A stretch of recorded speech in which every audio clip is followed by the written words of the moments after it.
দক্ষিণবঙ্গের চিকিৎসা সেবায় নতুন মাইলফলক। যশোরে ৫০০ শয্যা বিশিষ্ট হাসপাতালের নির্মাণ কাজের উদ্বোধন করলেন প্রধানমন্ত্রী তারেক রহমান। এটি ছিল ২০ বছর আগে শুরু হওয়া দেশনেত্রী বেগম খালেদা জিয়ার একটি অসমাপ্ত স্বপ্ন, যা আজ বাস্তব রূপ পেতে যাচ্ছে। উদ্বোধনী ভাষণে প্রধানমন্ত্রী এক যুগান্তকারী স্বাস্থ্যনীতির ঘোষণা দেন। তিনি জানান, অসুস্থ হওয়ার পর চিকিৎসা নয়, বরং অসুস্থতা প্রতিরোধের ওপর জোর দিচ্ছে সরকার। এজন্য সারা দেশে ১ লক্ষ স্বাস্থ্যকর্মী নিয়োগ দেওয়া হবে, যার ৮০% হবেন নারী। তারা প্রতিটি ঘরে ঘরে গিয়ে সচেতনতা তৈরির মাধ্যমে ডায়াবেটিস, হার্ট ও কিডনি রোগ প্রতিরোধে কাজ করবেন।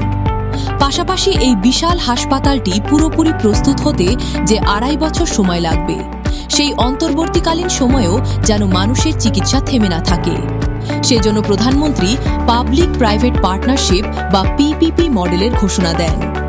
এই ব্যবস্থার ফলে যশোরের বেসরকারি হাসপাতালগুলোতে সরকারি খরচে সাধারণ মানুষ এখনই জটিল সব চিকিৎসা ও ডায়ালাইসিস সুবিধা পাবেন। আগে সেবা, পরে ভবন, এই নীতিতে জনগণের দোরগোড়ায় আধুনিক চিকিৎসা পৌঁছে দেওয়াই প্রধানমন্ত্রীর মূল লক্ষ্য।